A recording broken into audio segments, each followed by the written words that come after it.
क्या आपने कभी सोचा है कि पृथ्वी के सबसे नीचे बर्फ की मोटी चादरों के नीचे आखिर क्या छिपा है?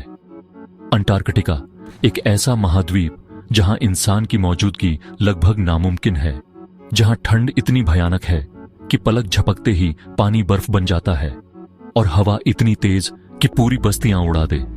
लेकिन असली सवाल यह नहीं है कि वहां ठंड कितनी है, असली सवाल है वहां नीचे क्या है।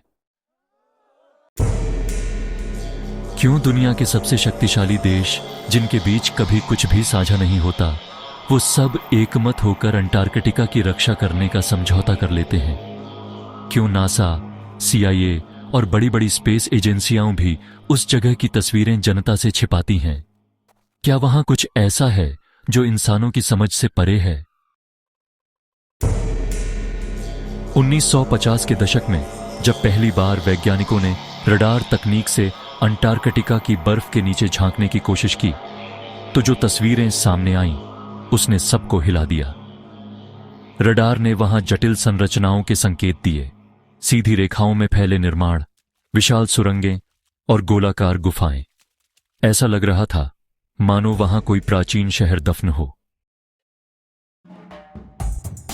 कुछ वैज्ञानिकों ने दावा किया कि यह एक लॉस्ट सिविलाइजेशन हो सकती है, शायद वही सभ्यता जो हजारों साल पहले पृथ्वी से गायब हो गई थी।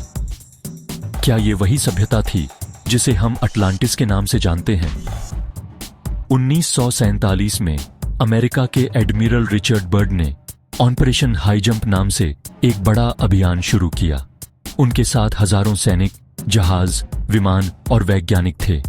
लेकिन यह मिशन कुछ ही हफ्तों में अचानक बंद कर दिया गया।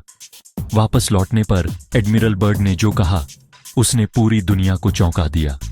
उन्होंने कहा, हमें ऐसी उड़ने वाली वस्तुएं मिलीं जो हमारी किसी भी तकनीक से कई गुना तेज थीं। क्या ये UFO थे या कोई ऐसी सभ्यता जो अब भी अंटार्कटिका की गहराइयों में बसी हुई है? द्वितीय विश्व युद्ध के दौरान कहा जाता है कि हिटलर के वैज्ञानिकों ने भी अंटार्कटिका में एक गुप्त बेस बनाया था, जिसे न्यू श्वाबेनलैंड कहा जाता है। कुछ रिपोर्ट्स कहती हैं कि युद्ध खत्म होने के बाद भी वहां नाजी वैज्ञानिक छिपे रहे और शायद उन्होंने किसी अन्य प्रजाति से संपर्क किया। क्या ये वही कारण है कि आज भी उस जगह को कोई देश खुलकर एक्सप्लोर नहीं कर सकता? 1959 में 12 देशों ने एक साथ मिलकर एंटार्क्टिक ट्रीटी साइन किया, जिसमें कहा गया कि वहां कोई भी देश सैन्य गतिविधि नहीं करेगा, कोई खनन नहीं करेगा, कोई नई कॉलोनी नहीं बसाएगा। आज तक यह संधि चल रही है और इसमें अब 50 से ज्यादा देश शामिल हैं। पर सोचिए, जब हर देश दुनिया के हर कोने के लिए लड़ता है, तो अंटार्कटिका के लिए क्यों सब एकमत हैं? क्या ये इसलिए है कि वे सब जानते हैं कि वहां कुछ ऐसा है जिसे छिपाए रखना जरूरी है? बर्फ की मोटी परतों के नीचे वैज्ञानिकों को लेक वोस्टॉक नाम की एक विशाल झील मिली। यह झील लाखों सालों से सूरज की रोशनी से दूर है।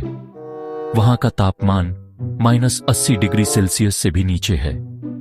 फिर भी जब बर्फ का सैंपल लिया गया तो उसमें अजीब माइक्रो ऑर्गेनिज्म मिले, ऐसे जीव जिन्हें हमने पहले कभी नहीं देखा।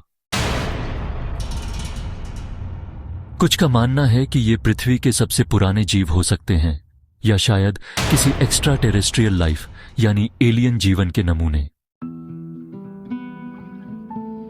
नासा और अन्य सैटेलाइट तस्वीरों में कुछ ऐसी आकृतियां दिखीं जो किसी पिरामिड जैसी थीं। 3 समान आकार के पिरामिड, ठीक वैसे ही जैसे मिस्र में गीजा के हैं। क्या ये मात्र प्राकृतिक आकृतियां हैं या किसी ने जानबूझकर बनाई हैं? अगर ये मानव निर्मित हैं, तो सवाल उठता है, इतनी ठंड और दुर्गम जगह पर हजारों साल पहले कौन पहुंचा होगा? कई पुरानी थ्योरी कहती हैं कि धरती के अंदर एक खोखली दुनिया है जहां एक अलग सभ्यता रहती है और अंटार्कटिका उसका प्रवेश द्वार है। कई पायलटों ने बताया कि उन्होंने वहां गोलाकार गुफाएं देखीं जिनसे गर्म हवा और रोशनी निकल रही थी। क्या धरती के अंदर कोई दूसरी दुनिया हो सकती है? कुछ रिपोर्ट्स में बताया गया कि अंटार्कटिका में अजीब रोशनी उड़न तश्तरियां और अज्ञात आवाजें रिकॉर्ड की गई हैं। यहां तक कि कुछ अमेरिकी सैनिकों ने कहा कि उन्होंने गैर मानवीय आकृतियां देखी थीं जो बर्फ में गायब हो गईं। क्या यह जगह वास्तव में एलियंस का बेस है या कोई पुरानी सभ्यता जो इंसानों से पहले यहां रहती थी? बर्फ के नीचे इतनी बड़ी बड़ी गुफाएं मिली हैं कि उनमें पूरे शहर बस सकते हैं। नासा ने माना कि वहां का कुछ हिस्सा जियोथर्मल हीट से गर्म रहता है, मतलब बर्फ के नीचे ऐसी जगहें हैं जहां जीवन पनप सकता है। कई वैज्ञानिक कहते हैं कि अगर अंटार्कटिका की बर्फ पिघल गई तो दुनिया के सभी तटीय शहर डूब जाएंगे। पर कुछ रहस्यवादी कहते हैं जब वो बर्फ पिघलेगी तो नीचे छिपी सभ्यता बाहर आएगी और मानव इतिहास की असली कहानी दुनिया के सामने होगी। अंटार्कटिका, एक जगह जहां प्रकृति, विज्ञान और रहस्य तीनों एक साथ छिपे हैं। हम वहां जा नहीं सकते, पर वहां जो कुछ भी है वो हमें ये जरूर याद दिलाता है कि पृथ्वी के हर कोने को हम अब तक नहीं जानते।